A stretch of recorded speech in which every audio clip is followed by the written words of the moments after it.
اور یہ 7ویں صدی جو ہے نا یہ مسلمانوں کے اوپر افتاد بن کے ٹوٹی ہے. گنبد خضرا بھی 7ویں صدی ہجری میں رکھا گیا ہے اور یہ خود اعلیٰ حضرت بھی لکھ رہے ہیں. بلکہ آپ کو وفا ایک کتاب ہے علامہ سمودی المتوفا 911 ہجری کی، جو تاریخ مدینہ پہ دنیا میں اتھینٹک ترین بک مانی جاتی ہے. اردو ترجمہ اس کا ہو چکا ہے. پوری اسلامک ہسٹری ہے مدینے کی، صرف مدینہ شریف کی. 400-500 صفحوں پہ وہ کتاب ہے. اس میں گنبد خضرا کی ہسٹری لکھی ہے کہ 678 ہجری میں نبی الاسلام کی وفات کے 650 سال کے بعد یہ لکڑی کا گنبد لا کے قبر رسول کے اوپر رکھا گیا ایک فاطمی بادشاہ نے. اور جب رکھا گیا، جس وزیر نے مشورہ دیا تھا، لوگوں نے اس کے لیے بددعائیں کی، حتیٰ کہ اسے معزول کر دیا گیا اور لوگوں نے کہا کہ اسے سزا ملی ہے اس کام کی جو اس نے یہ الٹا مشورہ دیا تھا. آج سعودی حکومت کی جرأت نہیں کہ اس گنبد کو ہٹا سکے. شیخ البانی آخری وقت تک سعودی حکومت کے خلاف رہے اس مسئلے میں. شیخ البانی کو انہوں نے سعودیہ سے نکال دیا. انہوں نے کہا یار یہ تم نے کیا جواز پرووائڈ کیا ہوا ہے. لوگ کہتے ہیں جی آپ گنبد ہٹا دیں گے تو قبر مبارک ننگی ہو جائے گی. نعوذ باللہ.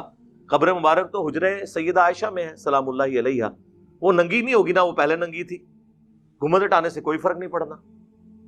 لیکن پوری دنیا میں جواز اس کو بنایا ہوا انہوں نے، اس چیز کو جو 650 سال کے بعد ہوئی ہے. صحابہ کرام سونے کا گنبد رکھ دیتے، لیکن صحیح مسلم کی حدیث، میں تمہیں منع کرتا ہوں قبروں پہ عمارتیں مت بناؤ، قبروں کو پکا مت کرو اور قبروں پہ مت بیٹھو، نہ مجاور بن کے بیٹھنا نہ فزیکلی بیٹھنا. ورنہ صحابہ کے دور میں قبۃ الصخرہ، ڈوم آف دا راک، یروشلم میں اس چٹان پہ جس چٹان سے نبی الاسلام معراج کے لیے تشریف لے گئے، عبد الملک بن مروان کے دور میں، یہ آلموسٹ آپ سمجھ لیں 78 ہجری کے اراؤنڈ اباؤٹ یہ گنبد بنایا انہوں نے. اتنا بڑا گنبد خضرا تو اس کے مقابلے میں بہت چھوٹا ہے. گنبد بنانے کی ٹیکنالوجی تو قبل از مسیح ہے. یہ آیا صوفیہ جو استنبول میں اب انہوں نے کھولا ہے، یہ نبی الاسلام کی پیدائش سے پہلے کا بنا ہوا ہے. تو ذرا اس کا گنبد دیکھیں. گنبد خضرا جیسے درجنوں گنبد ہوں، اس سے بڑا اس کا ایک ڈوم ہے. اور جب دنیا کی سپر پاور حضرت عمر کے زمانے میں مسلمان بن چکے تھے تو ایک گنبد حضور کی قبر مبارک پہ کیوں نہیں رکھ دیا؟ ان کو پتا تھا یہ منع ہے. یہ ہے کتابوں کا دین. تو اسی لیے ہم عرض کرتے ہیں کہ مرنے سے پہلے اے مسلمان کر لے اس پہ غور. کتابوں کا خدا اور ہے، بابوں کا خدا اور. کتابوں کا نبی اور ہے، بابوں کا نبی اور. کتابوں کا دین اور ہے، بابوں کا دین اور. بابے بھی اسی دین، اسی رب کو، اسی پیغمبر کو مانتے ہیں، لیکن ان کوالٹیز کے ساتھ نہیں جو کتابوں میں رپورٹ ہوئی ہیں. وہ ان کوالٹیز کے ساتھ مانتے ہیں جو ان کے بابوں نے رپورٹ کی. اب ہم تو پیار محبت سے سمجھا ہی سکتے ہیں، غصہ نہیں کسی پہ کھا سکتے. ان چیزوں کو لوگ پھر جذبات کے ساتھ جوڑ لیتے ہیں. تو یہ مروجہ ساری چیزیں جو ہے نا، یہ اس طریقے سے جو چیزیں بعد میں شروع ہوئی ہیں اس کے اوپر کسی کے اوپر قدغن لگانا. باقی اس کو میں مانتا ہوں کہ اس پہ اجماع امت ہو چکا ہے. المستدرک للحاکم میں حدیث ہے، میری امت کبھی بھی گمراہی پہ جمع نہیں ہوگی، جماعت پہ اللہ کا ہاتھ ہے. المعجم الکبیر طبرانی میں بھی یہ حدیث موجود ہے کہ پوری امت جب کسی بات پہ متفق ہوگی تو وہ اللہ کی مرضی سے ہوگی. یہ امت گمراہ نہیں ہوگی. ہاں اگر کسی ایک گروہ کی مخالفت آ جاتی ہے پھر وہ اجماع امت نہیں ہوگا. یہاں تک اجماع ہو چکا ہے کہ ربیع الاول کے مہینے میں نبی الاسلام سے متعلق پوری دنیا کے اندر سیمینارز، پروگرام کیے جاتے ہیں. ایون وہ آپ دیکھیں یہاں پہ اہل حدیث بھی امام الانبیاء کانفرنس کر رہے ہیں، دیوبندی سیرت النبی کانفرنس کر رہے ہیں، بریلوی میلاد مصطفیٰ کانفرنس کر رہے ہیں، اہل تشیع بھی کر رہے ہیں.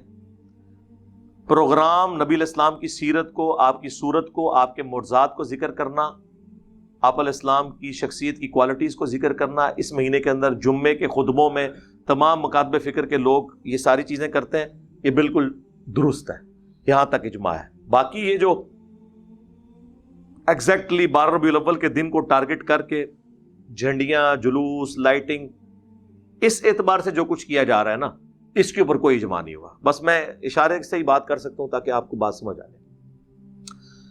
اس کے اوپر پھر وہ یہ بھی کہتے ہیں جی قرآن میں اما بنعمت ربک فحدث، پس اپنے رب کی نعمتوں کا خوب چرچا کرو. وہ کہتے ہیں جی چرچا تو سڑکیں بند کیے بغیر ہوگا ہی نہیں. بددعاواں ملن گیا تو چرچا نہیں ہوئے گا. جب لوگ جو ہیں وہ ہاسپٹل جانے سے رہ جائیں گے. میں تو 10 محرم کا جلوس ہو 12 ربیع الاول کا جلوس ہو یا دیوبندیوں کا یکم محرم کا جلوس ہو، میں کسی بھی جلوس کے حق میں نہیں ہوں سوائے کنٹرول انوائرمنٹ میں کسی میدان کے اندر، کسی گراؤنڈ کے اندر کوئی چھوٹا موٹا پروگرام کر لیں۔ کیوں آپ لوگوں کو تکلیف میں ڈال رہے ہیں؟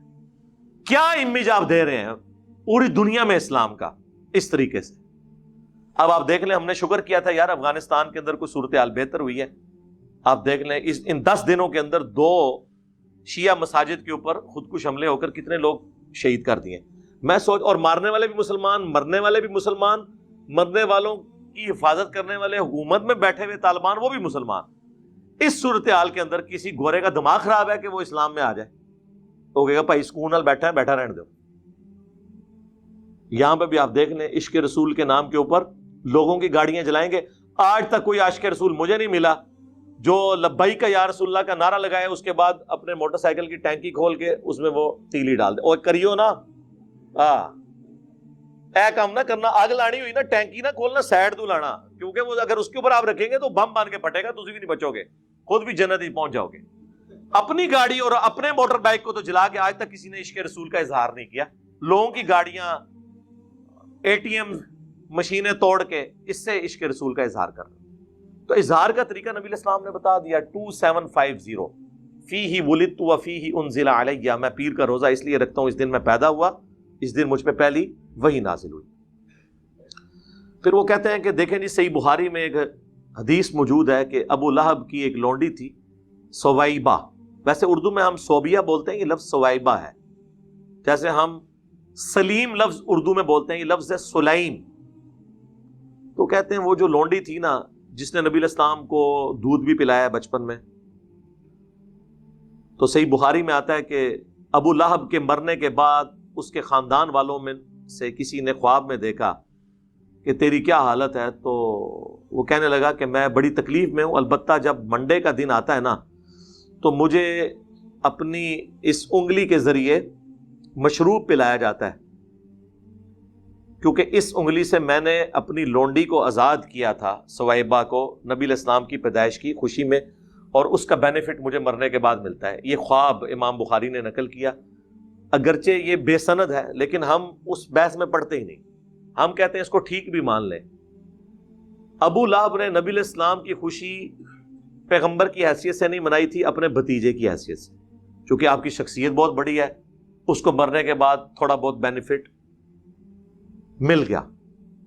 لیکن کیا اس حدیث کی بنیاد پہ صحابہ کرام، خلفائے راشدین، خود نبی علیہ السلام، کیا آپ ہر سال اپنی پیدائش کے دن لونڈیاں آزاد کرتے تھے، یا لنگر پکوا کے تقسیم کرتے تھے، یا جلوس یا جھنڈے کرتے تھے؟ تو پھر مسئلہ حل ہوگا۔ جب تک آپ اس کو اس طریقے سے بیان نہیں کریں گے، ایک واقعہ ہے، اس سے پوری ڈاکٹرن کھڑی نہیں ہو جاتی۔ وہ کہتے ہیں نہیں جی، ایک ملتا ہے نا سنن کبریٰ البیہقی کے اندر اور طبرانی کی المعجم کے اندر کہ نبی الاسلام نے اپنی پیدائش کی خوشی میں بکری ذبح کی اور اس کا کھانا بنا کر صحابہ کرام کو کھلایا۔ ہم کہتے ہیں میرے بھائی ایسی کوئی حدیث نہیں ہے۔ اس حدیث میں تو یہ ہے کہ نبی علیہ السلام نے اپنا عقیقہ خود کیا تھا، وہ عقیقہ تھا، ورنہ اگر آپ علیہ السلام نے کیا ہوتا تو یوں رپورٹ ہوتا کہ ہر سال آپ اپنی پیدائش کے موقع کے اوپر یوں لنگر پکا کر تقسیم کیا کرتے تھے، تو ایسی تو کوئی بات نہیں ملتی۔ آؤٹ آف کانٹیکسٹ چیزوں کو کوٹ مت کریں۔ پھر کہتے ہیں دیکھیں جی، ہجرت مدینہ جب ہوئی، اللہ کے محبوب صلی اللہ علیہ وآلہ وسلم جب مدینہ شریف آئے تو بنو نجار کی بچیوں نے مدینہ شریف کی چھتوں پر کھڑے ہو کر، یہ صحیح مسلم میں موجود ہے تفصیل، یا محمد یا رسول اللہ کا نعرہ لگایا اور حضور علیہ السلام کو ویلکم کیا، طلع البدر علینا، وہ جو کلام بھی آپ کو ملتا ہے۔ وہ کہتے ہیں یہ بات ثبوت ہے کہ نبی علیہ السلام کی پیدائش کی خوشی منانی چاہیے، کیونکہ نبی علیہ السلام جب ہجرت کر کے آئے تو وہاں کی بچیوں نے خوشی منائی۔ یار وہ تو ایک ایونٹ تھا، اس کو سیلیبریٹ کیا، یہ تو نہیں ہے کہ ہر سال جب ہجرت کا دن آتا تھا یا میلاد کا دن آتا تھا تو وہ بچیاں یوں چھتوں پہ چڑھ کے تو یہ پڑھتی تھیں۔ وہ ایک ایونٹ تھا۔ وہ تو آج نبی علیہ السلام تشریف لے آئے تو ہمارا تو شاید اس سے بھی بڑھ کر والہانہ ایٹیچیوڈ ہو نبی علیہ السلام کو ویلکم کرنے میں۔ تو یہ آپ معاملات کو دیکھیں، نبی علیہ السلام کی مبارک زندگی کے جو واقعات ہیں ان کو آپ آج کے دور میں اس طریقے سے اکثر چیزوں کو پریزنٹ نہیں کر سکتے. اس پہ میں ایک جملہ بولا کرتا ہوں, اور یہ صدیوں کا آپ سمجھ لیں ایک اختلاف ہے جسے میں نے ایک جملے میں جمع کر دیا کہ رسول اللہ صلی اللہ علیہ وآلہ وسلم کی مبارک زندگی میں صحابہ کرام کی جو عقیدت تھی اللہ کے محبوب کے ساتھ صلی اللہ علیہ وآلہ وسلم, وہ عقیدت آج اگر آپ نے کسی میں دیکھنی ہے تو وہ بریلوی مکتب کے لوگ ہیں. لیکن نبی علیہ السلام کی وفات کے بعد صحابہ کرام کی جو حضور کے ساتھ عقیدت تھی وہ آپ نے اگر دیکھنی ہے تو وہ اہل حدیث کے اندر ہے. جی بخاری مسلم میں حدیث ہے کہ نبی علیہ السلام کا مبارک پسینہ صحابہ کرام خوشبو کے طور پہ استعمال کرتے تھے. بالکل ٹھیک ہے سر, آج تو ہم پسینہ نہیں لے سکتے اور نہ اس پہ قیاس کر کے قبر رسول کی مٹی اکھاڑ سکتے. کیا صحابہ نے اکھاڑی؟ جی بخاری میں آتا ہے نبی علیہ السلام نے وضو کیا, وضو کا جو پانی ہے صلح حدیبیہ کے موقع پر صحابہ کرام نے لے کے اپنے جسموں پہ ملا, اور جس کو نہیں ملتا تھا وہ دوسرے سے لے کے جسم پہ ملتا تھا. تو یار وضو کا پانی تو آج اویلیبل نہیں ہے. اگر آپ کہیں کہ اب ہم آپ کے بزرگوں کے پسینوں والے ٹیشو پیپر منہ میں ڈالنا شروع کر دیں, جس طرح وہ 2014 کے دھرنوں میں ڈاکٹر طاہر القادری صاحب اپنا پسینہ پوچھ پوچھ کے مریدین میں بانٹ رہے تھے, اور الیاس قادری صاحب ٹی وی میں آپ دیکھ لیں کہ وہ ساری اور افطاری میں وہ جو بوٹیاں کھاتے تھے اس کی ہڈیاں مریدین میں تقسیم کرتے تھے. اب یہ تو ہم نہیں کر سکتے میرے بھائی, آپ نے ان کو پیغمبر بنا لیا ہے کہ حضرت ابوبکر, عمر, عثمان و علی رضی اللہ عنہم اجمعین وعلیہم السلام اجمعین اپنی عزت اس طرح کرواتے تھے, انہوں نے تو سوچا بھی نہیں تھا. صحیح بخاری میں آتا ہے نبی علیہ السلام نے حجۃ الوداع کے موقع پر اپنے بال منڈوا کر صحابہ کرام میں تبرکن تقسیم کیے. صحیح بخاری کے اندر ہی موجود ہے. انس بن مالک کہتے ہیں حضور کا ایک بال میرے پاس ہونا دنیا اور جو کچھ دنیا کے اندر ہے اس سے بڑھ کر مجھے محبوب ہے.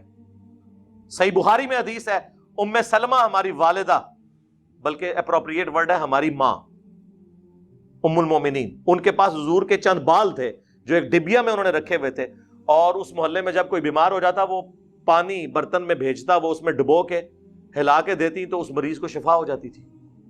صحیح مسلم میں حدیث ہے نبی علیہ السلام کا کسروانی طیالسی کالا جبہ اسما بنت ابی بکر کے پاس تھا, اور وہ کہتی ہیں حضور پہنا کرتے تھے اور ہم اس کا دھون مریضوں کو شفا کے لیے دیتے ہیں. یہ حضور کے تبرکات تھے, اس میں تو کوئی شک نہیں ہے. صحابہ کرام, ابو داؤد ترمذی میں حدیث ہے نبی علیہ السلام ایک صحابی کو ملنے گئے تو آپ کو پیاس لگی تو حضور نے کہا میں نے پانی پینا, انہوں نے کہا کہ وہ مشکیزہ ہے, تو حضور علیہ السلام نے اس مشکیزے سے منہ لگا کر کھڑے ہو کر پانی پیا. وہ کہتے ہیں جیسے ہی حضور ہٹے میں نے مشکیزے کا منہ کاٹ کے اپنے پاس رکھ لیا تبرک کے طور پہ کہ اس سے میرے نبی کا منہ لگا ہوا ہے. سر صحابہ کرام نے وہ عقیدت کی ہے جو آپ کو یہ زبانی کلامی یہ جو دعوے کرتے نعرے مارتے لوگ نظر آتے ہیں, لیکن کب کی ہے جب حضور علیہ السلام ان کے سامنے موجود تھے. لیکن جیسے ہی فوت ہوئے ہیں تو آپ کی میت کے اوپر محفل میلاد نہیں ہوئی, آپ کی میت کے اوپر وما ارسلناک الا رحمۃ للعالمین نہیں پڑھا گیا, بلکہ کیا پڑھا گیا؟ سیدنا ابوبکر کا خطبہ 4 جگہ کم از کم بخاری میں ہے, اس سے بھی زیادہ جگہ لیکن ڈیٹیل 4 جگہ. کیا پڑھا؟ اپنی طرف سے اما بعد, یعنی صلاۃ والسلام کے بعد انہوں نے کہا من کان یعبد محمدا فان محمدا قد مات, تم میں سے جو کوئی بھی محمد کی عبادت کرتا تھا جان لے کہ محمد پاکستان میں فوت ہو چکے اور حضرت ابوبکر صدیق کے زمانے میں مر چکے, کیونکہ مات کا ترجمہ فوت تو نہیں ہم کر سکتے, فوت تو خود عربی کا لفظ ہے. وَمَنْ كَانَ يَعْبُدُ اللَّهَ فَإِنَّ اللَّهَ حَيٌّ لَا يَمُوتُ, اور جو کوئی اللہ کی عبادت کرتا ہے یا کرے گا جان لے اللہ کو کبھی موت نہیں آئے گی. صحابہ میں کون رسول اللہ کی عبادت کرتا تھا؟ کوئی نہیں. مجھے بھی لوگ کہتے ہیں نا انجینئر فرضی جملے بول کے ساڈے بزرگوں نے لتاڑ دا ہے, تو حضرت بکر صدیق نے فرضی جملہ نہیں بولا, یہ کوئی آیت پڑھی تھی انہوں نے, کوئی حدیث پڑھی تھی, 295C لگا دینی تھی آپ لوگوں نے. اور پھر اپنی بات کی دلیل میں انہوں نے آیت پیش کی وما محمد الا رسول قد خلت من قبلہ الرسل افئن مات او قتل, محمد تو نہیں مگر ایک رسول, اگر یہ مر جائیں یا قتل کر دیے جائیں, یعنی پاکستان میں یہ وصال فرما جائیں یا شہید کر دیے جائیں, تو کیا تم دین سے الٹے قدم پھر جاؤ گے؟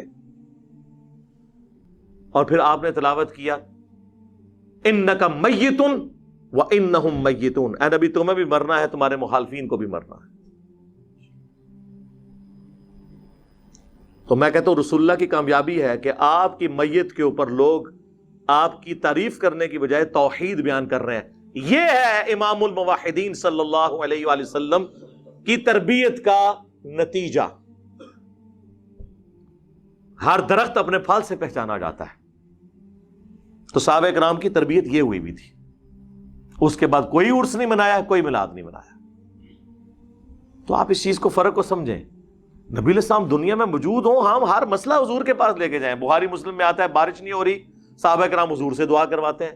صحیح بخاری میں آتا ہے کہ صحابی کی پنڈلی ٹوٹ گئی، نبی علیہ السلام نے مبارک ہاتھ پھیرا، وہ صحیح ہو گئی۔ بخاری مسلم میں آتا ہے کہ نبی علیہ السلام صلح حدیبیہ کے موقع پر جب پانی نہیں تھا، آپ کو پیالہ جمع کر کے دیا گیا، آپ نے مبارک انگلیاں اس میں داخل کی، 1500 صحابہ نے وضو کیا، اپنے جانوروں کو پلا لیا، تب بھی بچ گیا۔ اور جابر بن عبداللہ کہتے ہیں ہم 1,00,000 بھی ہوتے نا، پانی اس سے بھی زیادہ تھا۔ حضور کا معجزہ ظاہر ہوا۔ تو آج اگر حضور موجود ہو ہم، اور یہ میرا اپنا عقیدہ نہیں ہے، یہ حضرت عمر کا عقیدہ ہے، 1010 نمبر حدیث صحیح بخاری میں، اِنَّا كُنَّا نَتَوَسَّلُ إِلَيْكَ بِنَبِيِّنَا صلی اللہ علیہ وآلہ وسلم، اے اللہ پہلے ہم تیرے نبی کو تیری بارگاہ میں پیش کیا کرتے تھے توسل کے طور پر، اب ہم تیرے نبی کے چچا کو لے کے آئے ہیں، تو ان کی دعا کی برکت سے بارش نازل فرما، تو بارش نازل ہو جاتی۔ قبر رسول پہ تو نہیں گئے۔ حالانکہ صحیح مسلم میں موجود ہے کہ ایک دفعہ سفر کے دوران جب اسی طریقے سے کھانے پینے کا مسئلہ بنا تو سیدنا عمر نے حضور سے کہا یا رسول اللہ آپ کو ہم تھوڑا سا جمع کر دیتے ہیں، آپ اس پہ برکت کی دعا فرمائیں۔ تو بڑی مشکل سے آدھا پیالہ جمع ہوا، حضور نے اس پہ برکت اپنی مبارک ہاتھ ڈالا تو سب لوگوں کو کفایت کر گیا۔ تو حضرت عمر یہ بھول گئے تھے، قبر رسول پہ جاتے کہتے یا رسول اللہ اپنا ہاتھ باہر نکالیں۔ آپ نے 500 سال بعد تو شیخ احمد رفاعی کے لیے نکالنا ہی ہے۔ شیخ زکریا کاندلوی نے فضائل حج میں نقل کیا، اور فضائل سنت میں الیاس قادری صاحب نے۔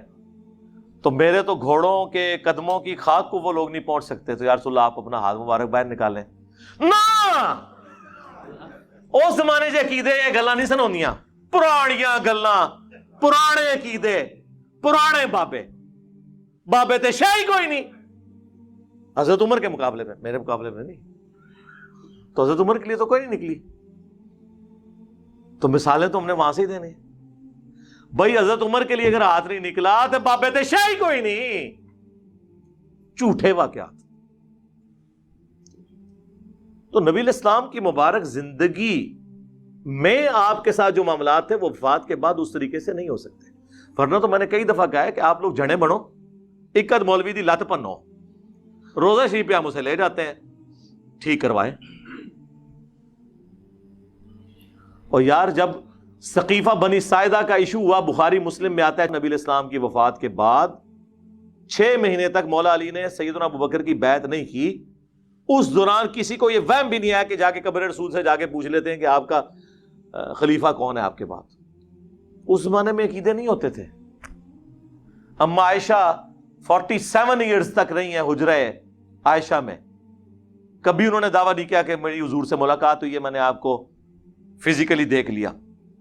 حتیٰ کہ جب جمل کے لیے نکلی ہیں اس وقت نہیں حضور نے کوئی آواز دی کہ عائشہ نہ جاؤ، وہ تو ہو پہ جا کے کتے جب بھونکے ہیں تو پھر آپ کو یہ ریئلائز ہوا کہ یہ تو غلط ہو گیا کام، ورنہ تو حضور نے تو نہیں روکا۔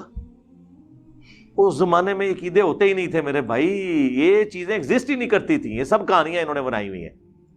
اب نہیں بنے گی اللہ کے فضل سے، کیونکہ اب تو میڈیا کا دور ہے۔